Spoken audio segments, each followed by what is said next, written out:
श्री कृष्ण वृंदावन में उनकी क्या स्थिति है? जब यशोदा मैया गंगा यमुना जल भरवे जावे सो लाला को अपनी, अच्छा हमारे ब्रज में लाज मर्याद बड़ी पालन करती हैं माताएं, इतना इतना घूंघट करके रहेंगी। यशोदा मैया की आयु भली 80 वर्ष की है, परंतु अभी भी यमुना जल भरने जाती हैं घूंघट करके जाती हैं। क्यों? अरे भाई इतने सारे लोग हैं बाहर, कौन कौन पुरुष बैठे होंगे, सबके सामने थोड़ी भाव से जाती हैं। अब मैया जाती यमुना जल भरवे, लाला रोवे, मुंह ले चल मैया मैं चलूंगो, मैं ना रह रो, धरती पर लेट जाए। तो यशोदा मैया के अच्छा कर, एक काम कर लाला, मैं तो मटकी पकड़ूंगी तो तेरा ध्यान कैसे धरूंगी, तो एक काम कर तू मेरी साड़ी को एक छोड़ पकड़ ले, तू या को पीछे पकड़ के चले कर।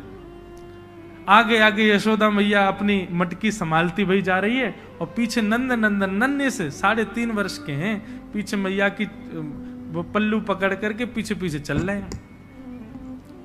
और जैसे ही श्याम सुंदर निकलते हैं, गोपियों में अफरा तफरी मच जाती है, और सब गोपियां तैयार हो जाती हैं, कोई खिड़की पर, कोई अटारी पर, कोई छत पर, कोई बहाने से बस उस मार्ग पर जा रही है जहां से यशोदा जी आ रही है। क्यों?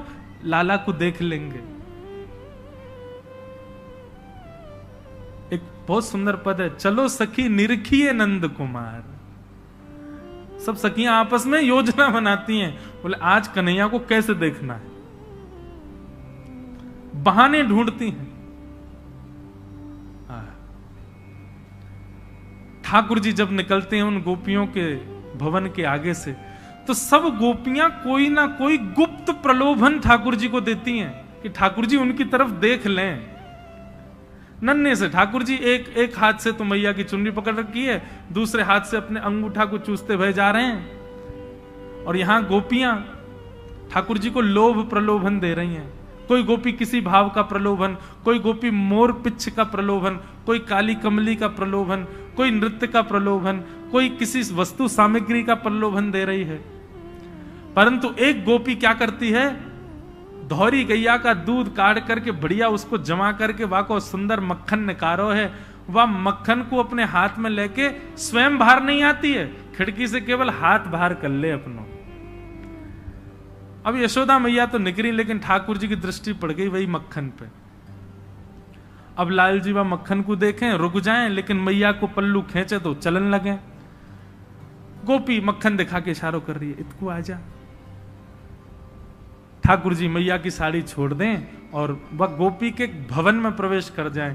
जैसे ही प्रवेश करते हैं महाराज, सारी गोपियां भागती हैं अपने अपने घरों, सब उसी के घर में प्रवेश कर जाती हैं, भीतर से चटकनी लगा करके, और ठाकुर जी बैठा लिए बीच में, चारों तरफ बैठ गई सबरी गोपी, और सब निरख रही हैं श्याम सुंदर को।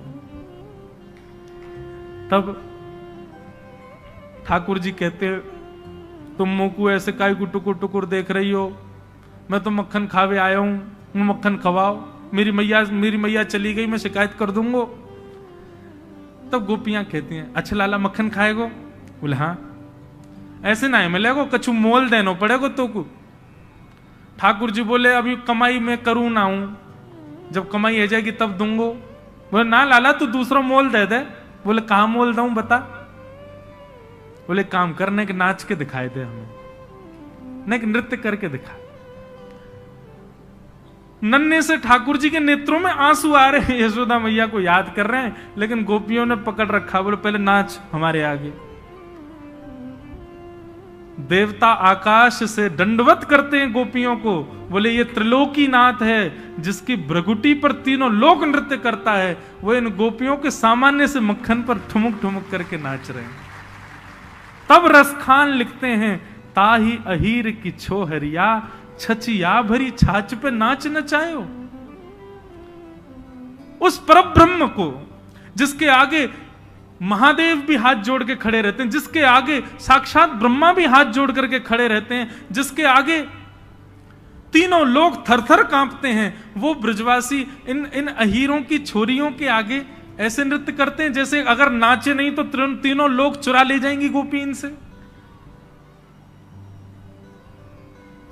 बताओ इस लीला में ठाकुर जी का यश प्रकट होता है कि ठाकुर जी का प्रेम प्रकट होता है? ठाकुर जी का प्रेम प्रकट होता है। धर्म तो कहता है भगवान को सिंहासन पर बिठाओ, धर्म तो कहता है ऐसा कुछ मत करो जिससे भगवान को तकलीफ हो, लेकिन प्रेम कहता है वो सब जायज है। यहां सब कर सकते हैं।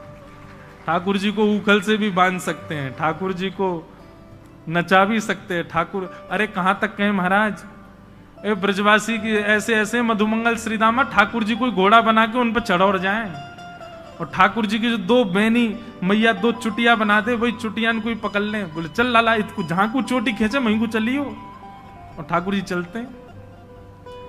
देवता आकाश में खड़े खड़े चिंता करते, बोले कि अरे भैया तुम भगवान के केश खींच रहे हो, तुमको पता है उनका एक रोआ भी टूट गया तो एक ब्रह्मांड नष्ट हो जाएगा वहां का।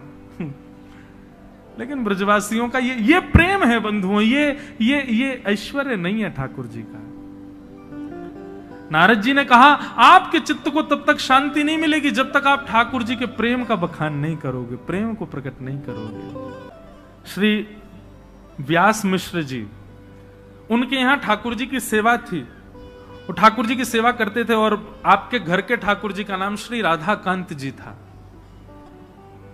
ठाकुर जी की सेवा पिताजी करते थे, और नन्हे से श्री हितरवंश महाप्रभु वो बाहर आंगन में बालकों के साथ खेलते थे, कभी बगीचे में खेलते थे। लेकिन खेल कैसा था उनका, वो हमारे आपके जैसा खेल नहीं खेलते थे। तो वृक्षों से सुंदर पुष्प इकट्ठे करते, वृक्षों से सुंदर पत्र इकट्ठे करके उनकी सुंदर माला बनाते, उनके सुंदर सूत में बांध करके कुछ तैयार करते, और फिर क्या करते, गांव में जाकर के एक गौर वर्ण के बालक को लेकर के आते, एक श्याम वर्ण के बालक को लेकर के आते, और श्याम वर्ण के बालक को तो श्याम सुंदर बना देते, और गौर वर्णा बालक को किशोरी जी के रूप में तैयार कर, ये उनका खेल था।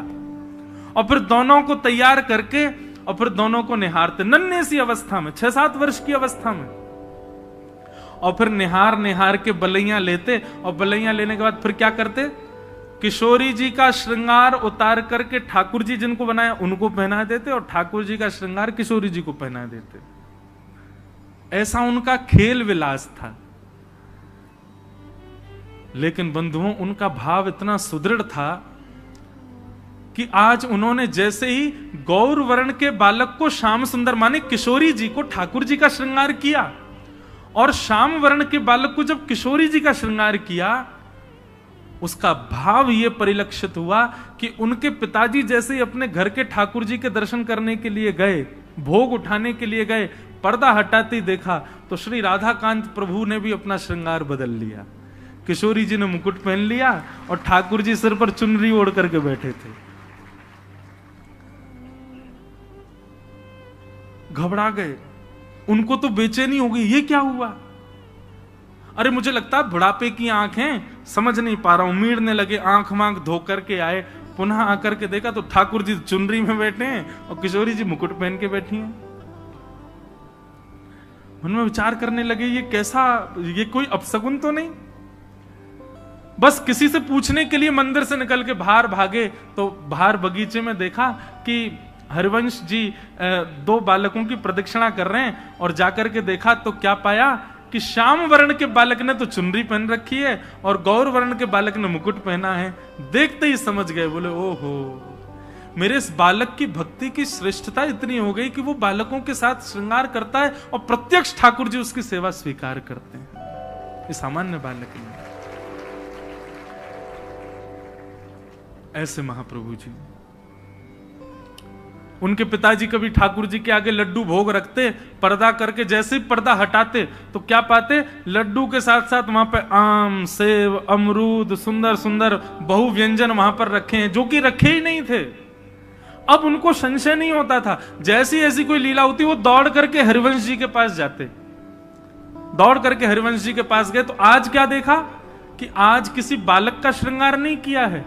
2 युगल वृक्ष एक साथ खड़े थे, एक वृक्ष को श्री जी का श्रृंगार किया, दूसरे वृक्ष को श्याम सुंदर का श्रृंगार किया, और वन में श्रृंगार किया वृक्षों का तो फल का ही भोग लगाया। तो जो फल वहां वृक्षों के सामने रखे थे ठीक वैसे ही फल, उतने ही आकृति में कटे भये, उतने ही आकृति में अमनिया किए भये, ठीक कोई अंतर नहीं, वैसे ही फल भीतर मंदिर में ठाकुर जी के सन्मुख रखे थे। ऐसे महाप्रभु जी बाल्यकाल से ही उनके सेवा का सुख बढ़ने लगा और चंद अवस्था में ही, कुछ बाल अवस्था ही थी, उसी समय एक दिन श्री राधा श्री राधा श्री राधा कहते कहते नृत्य कर रहे थे और उनका वो भाव रूप देख करके हमारी वृषभानु नंदिनी जी, हमारी किशोरी जी स्वयं को रोक ना पाई और प्रकट हो गई सामने। और प्रकट होकर के श्री हित हरिवंश महाप्रभु को बाल अवस्था में किशोरी जी ने गुरु दीक्षा दी। उनकी गुरु कौन है? श्री किशोरी जी। किशोरी जी ने गुरु दीक्षा देकर के सेवा भाव समझाया, सेवा प्रणाली समझाई, आदि आदि सब भाव उनको समझाए। और एक अवस्था होने पर महाप्रभु जी अपने गांव से भ्रमण करते करते करते करते चिदयावल पहुंचे। वहां पर वही आत्मदेव ब्राह्मण जिसने महादेव से रत्न के रूप में राधा वल्लभ जी मांगे, वो आत्मदेव के यहां जाकर के दर्शन किया श्री राधा वल्लभ जी का। और राधा वल्लभ जी का दर्शन करके इतने भाव निमग्न हो गए, इतने में ही ठाकुर जी ने आत्मदेव को स्वप्न दे दिया और आत्मदेव जी से कहा, सुनो आपकी सेवा पूर्ण हो गई, हम आपसे संतुष्ट हो गए, अब एक काम कीजिए। बोले क्या? मंदिर परिसर में एक वैष्णव दर्शन कर रहे हैं हमारा हितरवंश महाप्रभु, इनसे जाकर के कहिए कि आपकी 2 पुत्रियां हैं, दोनों पुत्रियों से उनका विवाह होगा। इधर देखो भैया, यहां देखो, वो हेलीकॉप्टर मत देखो। और ये अगर चले तो कीर्तन में चले तो ज्यादा अच्छा, नहीं तो सबकी नजर इस पर ही जाए। सब लोग सावधानी से सुनो, हम क्या बता रहे थे भूल गए, कहां था मैं? हाँ, तो आत्मदेव जी को राधा वल्लभ जी ने कहा कि आप, क्योंकि हरिवंश महाप्रभु तो विरक्त होके चले गए थे वन में, अब ब्याह नहीं करना उनको, वो तो सन्यास आदि का भाव उनके अंदर आ गया था। बोले बस वन में जाएंगे, राधा राधा रटेंगे। लेकिन जैसे ही राधा वल्लभ जी के दर्शन किए आत्मदेव जी के घर पर, तो आत्मदेव जी को स्वप्न देकर के राधा वल्लभ जी ने कहा, हम तुम्हारी सेवा से बड़े प्रसन्न हैं, अब एक काम करो, द्वार पर जो ये आए हैं इनसे अपनी दोनों पुत्रियों का विवाह कर दो। वो मना करें तो उनको कहना राधा वल्लभ जी की आज्ञा है, और सुनो विवाह कर दो अपनी पुत्रियों का। तो आत्मदेव जी जो थे थोड़े संकोच में आ गए, जय जय, ब्याह करते हैं तो फिर तो दहेज देना पड़ता, बहुत सामग्री, मेरे पे कहां इतनी सामग्री। बोले एक काम कर, तू मुझे ही दे दे दहेज में उनको, मैं ही चला जाऊंगा उनके साथ, और ये सब मेरे श्रृंगार भी उन्हीं को ही दे देना, वही मेरी सेवा करेंगे। और आत्मदेव जी ने आज्ञा की, ठाकुर जी ने आज्ञा की, ऐसा कहा तो महाप्रभु जी ने स्वीकार किया, दोनों पुत्रियों के साथ विवाह किया और श्री राधा वल्लभ जी को उपहार रूप में अपनी गोद में लेकर के श्री वृंदावन पधारे। और वृंदावन में मदन टेर एक स्थान है, वहां आकर के श्री राधा वल्लभ जी को विराजमान किया। कालांतर में ठाकुर जी का मंदिर निर्माण हुआ, फिर उसमें ठाकुर जी विराजमान हुए। बोलो श्री राधा वल्लभ लाल की, श्री हितरवंश महाप्रभु के, प्यारे वृंदावन धाम की। इसीलिए हम सप्तनिधि के पद में गाते हैं, आतुर हित हरिवंश पुकारो, श्री राधा राधा नाम। आतुर हित हरिवंश पुकारो, श्री राधा राधा नाम। हे आतुर हित हरिवंश पुकारो, श्री राधा राधा नाम। आतुर हित हरिवंश पुकारो, श्री राधा राधा नाम।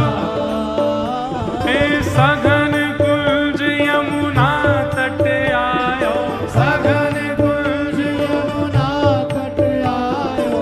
मदन टेर वृंदावन आयो, मदन टेर वृंदावन आयो। प्यारो राधा वल्लभ लाल, वृंदावन प्यारो वृंदावन, वृंदावन प्यारो वृंदावन। हे श्री वृंदावन मेरो वृंदावन, वृंदावन मेरो वृंदावन। सघन कुंज यमुना तट आयो, सघन कुंज यमुना तट आयो। प्यारो राधा वल्लभ लाल, वृंदावन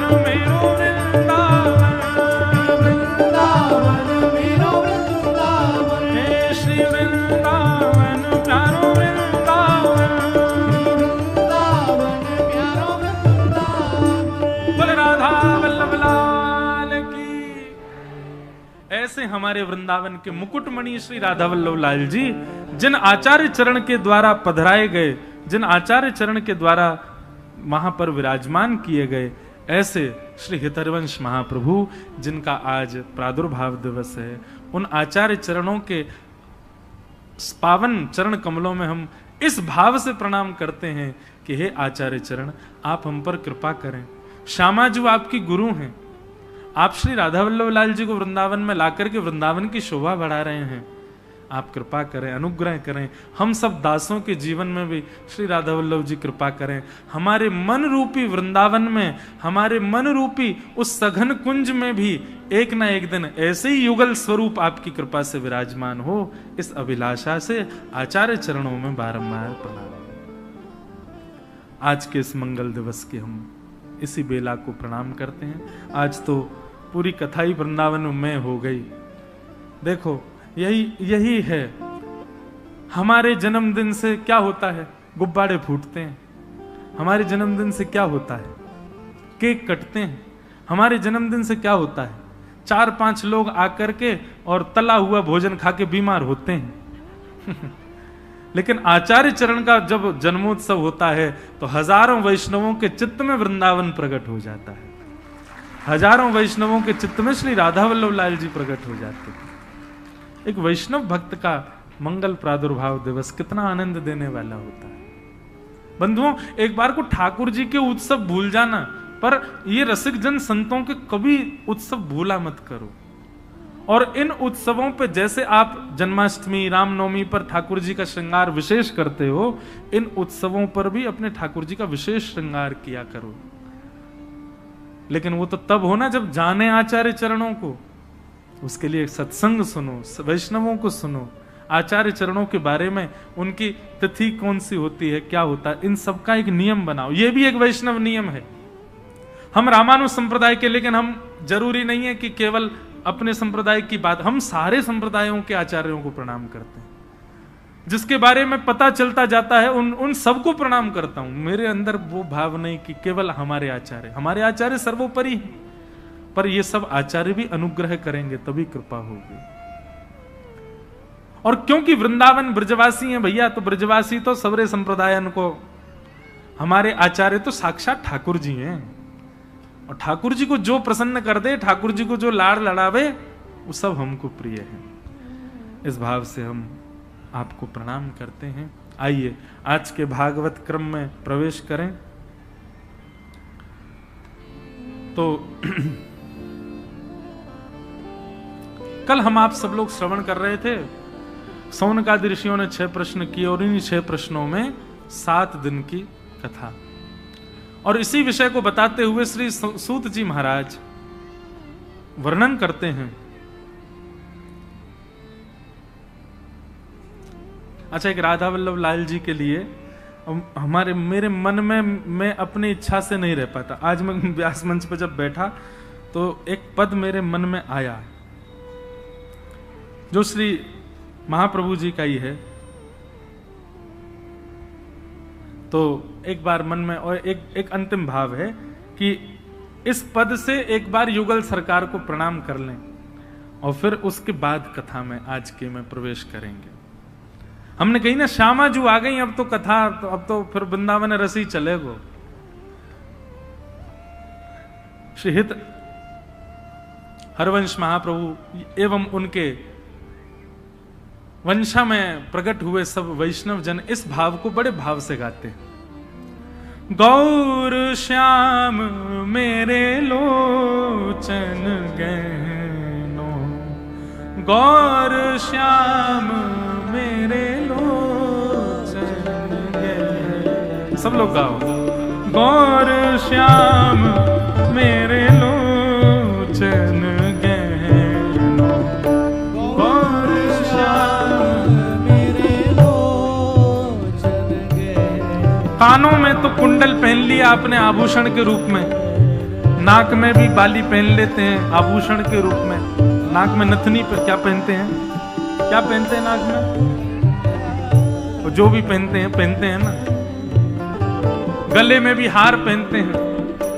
लेकिन इन नेत्र रूपी इन इंद्रियों में क्या धारण करें? तब कहते हैं गौर यानी कि श्री किशोरी जी, श्याम यानी कि हमारे ठाकुर जी। दूसरे भाव में गौर यानी बलराम, श्याम यानी श्री कृष्ण, दोनों भाव से।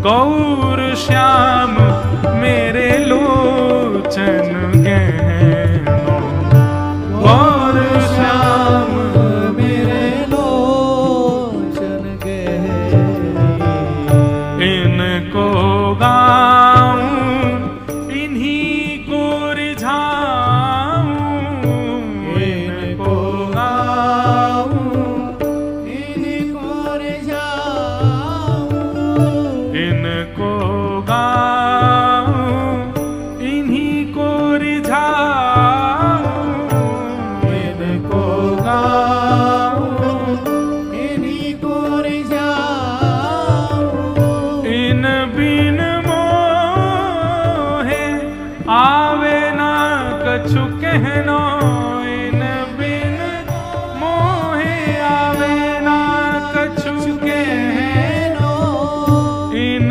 बिन मोहे आवे ना कछु कहनो, इन बिन मोहे आवे ना कछु कहनो, हे गौर श्याम मेरे लोचन गहनों, गौर श्याम मेरे लोचन गहनों, हे गौर श्याम मेरे लोचन गहनों, गौर श्याम मेरे लोचन गहनों,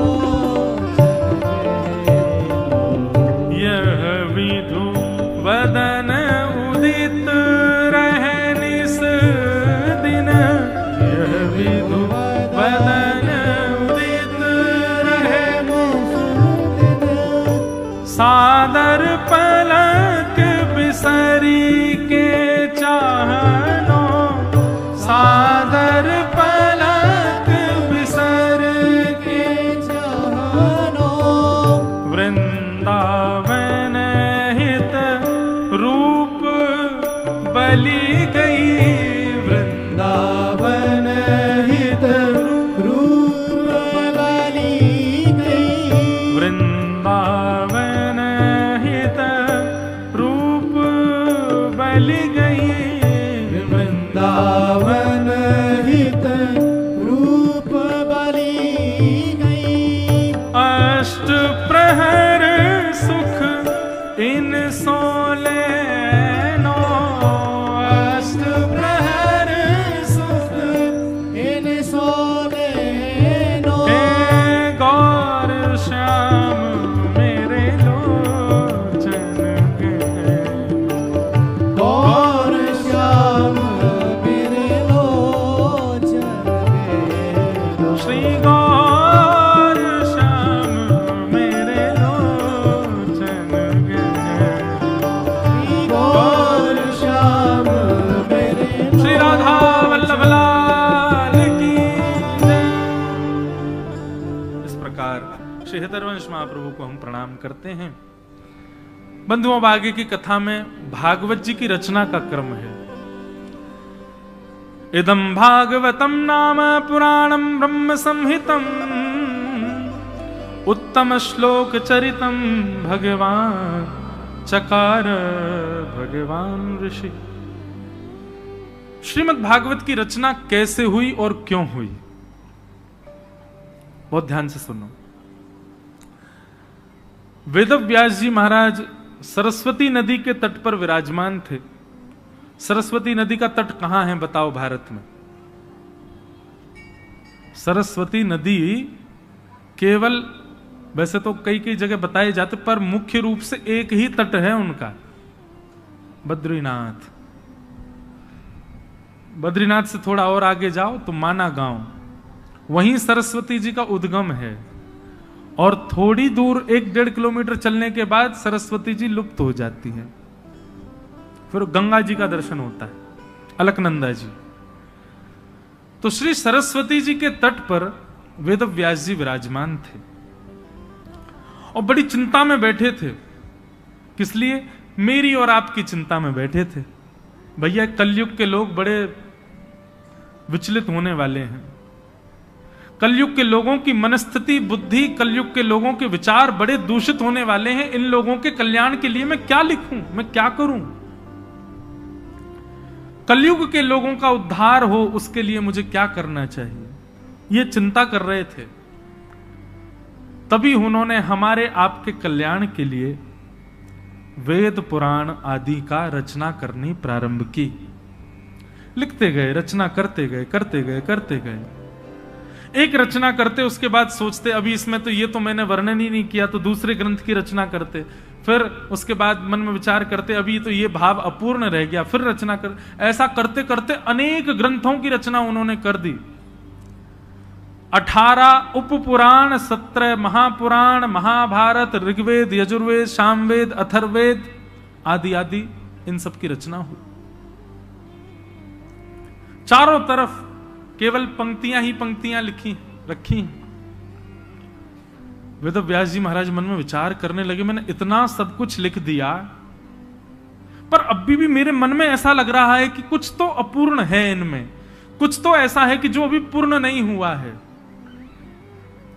और अपूर्णता के कारण मन में विचार करने लगे, अब क्या करूं?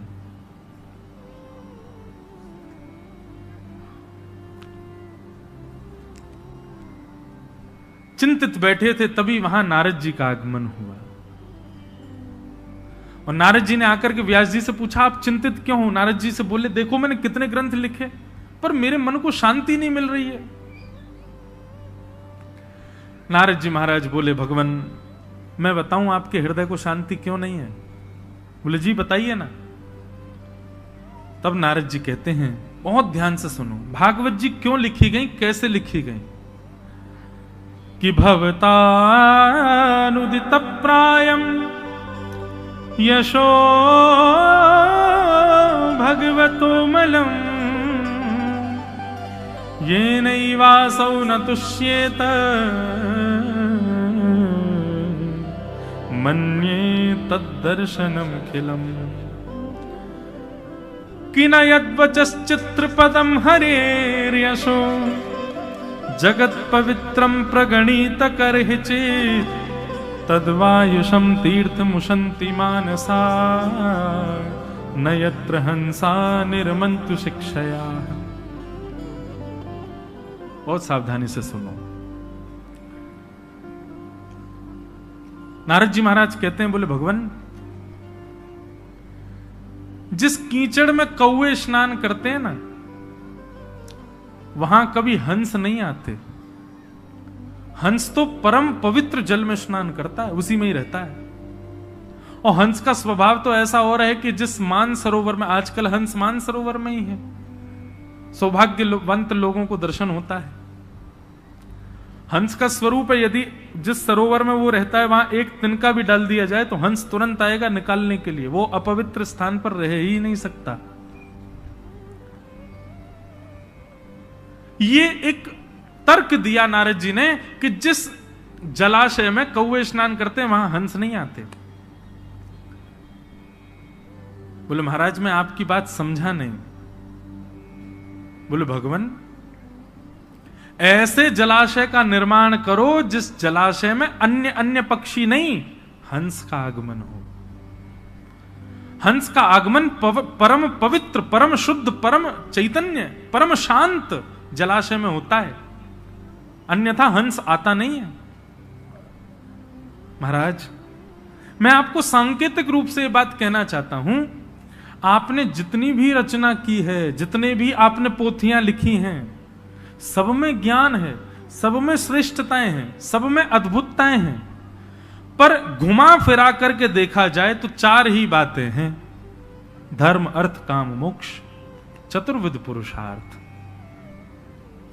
और इन चतुर्विध पुरुषार्थों की प्राप्ति के लिए ही आपने सारे ग्रंथों के निर्माण किए हैं। लेकिन महाराज जिनको इन चारों से कोई काम नहीं, जिनको उन चारों से कोई मतलब नहीं, जिसको धर्म से मतलब नहीं, जिसको अर्थ से मतलब नहीं, जिसके अंदर में कोई कामना नहीं, और अंतिम जिसको मोक्ष भी नहीं चाहिए, उसके लिए आपने क्या लिखा? इन चारों की इच्छा ना रखने वाले हंस प्रवृत्ति के जो साधक हैं, उनके लिए आपने क्या लिखा? कुछ भी नहीं। इसीलिए आपका हृदय अशांत है। बहुत सावधानी से सुनिएगा। वेद व्यास जी बोले, संसार में इन चार चीजों की प्राप्ति तो संसार करना चाहता है, धर्म अर्थ काम मोक्ष। पांचवी तो कोई वस्तु है नहीं। नारद जी बोले, नहीं, पांचवी एक वस्तु है, और जो उस पांचवी वस्तु का साधक होता है उसको इन चारों से कोई अभिप्राय नहीं होता। और वो पांचवी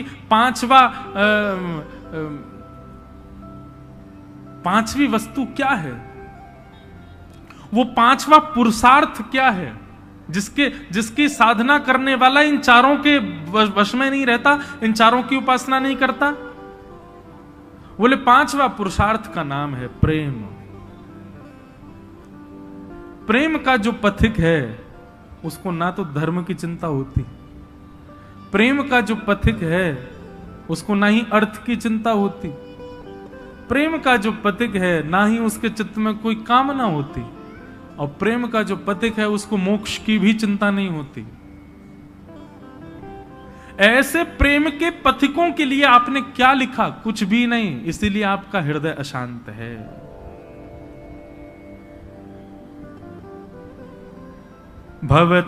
भवतानुदित प्रायम यशो भगवतो मलम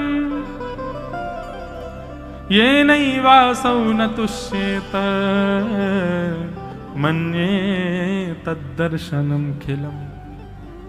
नाथ, आपने जितना कुछ भी लिखा है, इनसे प्रेम पथिक, प्रेम के उपासकों का कोई अभिप्राय सिद्ध नहीं होगा। प्रसिद्ध कथा है, आप सब जानते होंगे। ठाकुर जी को ज्वर चढ़ा था। वैद्यों ने कहा, वैष्णवों की चरण धूली लाओ, भगवान के माथे से लगाओ। सबने मना कर दिया। लेकिन जब नारद जी वृंदावन की गोपियों के पास में जाकर के कहते हैं कि ठाकुर जी को ज्वर चढ़ा है और वैद्यों ने रसिकों की, वैष्णव जनों की चरण रज मांगी है, गोपियों ने भर भर के चरण रज दे दी। नारद जी महाराज कहते हैं, आपको डर नहीं लगता? गोपियों बोली, किस बात का डर? बोले, आपकी चरण रज भगवान के माथे से लगेगी, आपको पता है इसका क्या आपको भोगना पड़ेगा पाप? अरे भैया, मंदिरों में तो ठाकुर जी के सामने कमर कर दें, पीठ कर दें ठाकुर जी को, तो भी अपराध माना जाता है। आप अपने चरण रज भगवान के मस्तक पर लगाने के लिए दे रही हैं। मानता हूं कि यह औषधि आवश्यक है, परंतु आपको यह विचार नहीं होता कि इसके लिए आपको नरक जाना पड़ेगा। गोपियां कहती हैं, नारद, यदि हमारी चरण रज देने से श्री कृष्ण की पीड़ा दूर होती है तो ऐसी चरण रजों का भंडार खोल देंगी द्वारिका में, और भले ही उसके लिए हमको नरक जाना पड़े, 2000 वर्ष तक नरक रहना पड़े, हम नरक स्वीकार कर लेंगे, लेकिन कृष्ण पीड़ा में है यह स्वीकार नहीं कर सकते। हम अपना कष्ट स्वीकार कर लेंगी, यम के कोड़े स्वीकार कर लेंगी, लेकिन कृष्ण पीड़ा में है, ये तो नरक से भी ज्यादा बड़ी वेदना है हमारे लिए, हम उसको स्वीकार नहीं कर सकते। बताओ, क्या आपको यहां धर्म दिखाई दिया? धर्म तो कहता है भगवान के आगे चरण नहीं करने चाहिए। क्या आपको यहां अर्थ का दर्शन हो रहा है? अर्थ का दर्शन होता तो वो काम किया जाता जिससे ठाकुर जी प्रसन्न हो, ठाकुर जी रीच करके कुछ दें, पर यहां पर अर्थ भी नहीं है, ठाकुर जी की प्रसन्नता है बस, कोई कामना भी नहीं है। अपनी चरण रज देकर के मानो गोपियों ने कुछ मांग लिया हो ना, और मोक्ष की तो कामना है ही नहीं, कोड़ों के लिए तैयार बैठ गई हैं गोपियां। यमराज हमको कोड़े बरसा दे वो स्वीकार है, लेकिन कृष्ण पीड़ा में ये स्वीकार नहीं। उसी समय नारद जी ने कलम उठाई और नारद भक्ति सूत्र का निर्माण किया, और उसमें जब प्रेम की व्याख्या करते हैं नारद जी, तो कहते हैं, हे प्रेम पथिकों, सावधान हो जाओ, यदि प्रेम के उपासक बनना चाहते हो तो तुमको किसका पालन करना है? बोले, यथा ब्रज गोपिका नाम, ब्रज की गोपियां, ये ब्रजवासी, यही आपको प्रेम सिखा सकते हैं, और कोई प्रेम नहीं सिखा पाएगा। तो प्रेम के जो उपासक होते हैं, अरे भाई सामान्य संसार में किसी कन्या से प्रेम करने वाला, सामान्य संसार में किसी सामान्य कन्या के प्रति प्रेम रखने वाला, वो क्या क्या नहीं कर बैठता है। धूप ताप का भी विचार नहीं करता,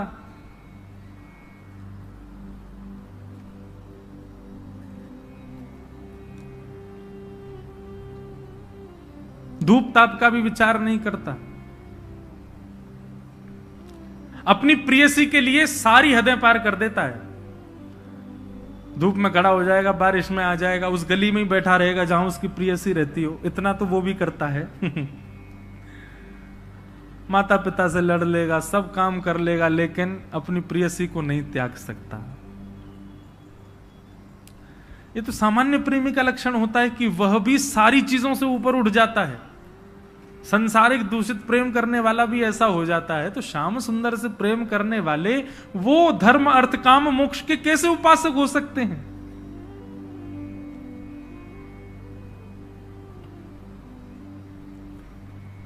नारद जी कह रहे हैं, व्यास जी आपके चित्त को तब तक शांति नहीं मिलेगी जब तक आप ऐसे किसी ग्रंथ का निर्माण ना कर दें जिसमें प्रेम प्रधान हो, जहां पर सेवा, जहां पर पुण्य प्रधान नहीं है, पाप प्रधान नहीं है, धर्म अर्थ काम मोक्ष प्रधान नहीं है, जहां पर केवल प्रेम प्रधान है। जब तक ऐसी कोई रचना आप नहीं करेंगे, आपका चित्त शांत नहीं होगा।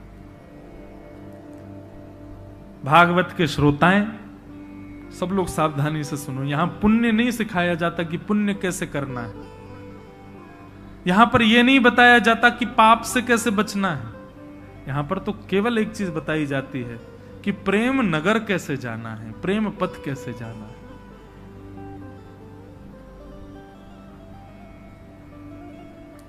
भागवत केवल वही सिखाता है।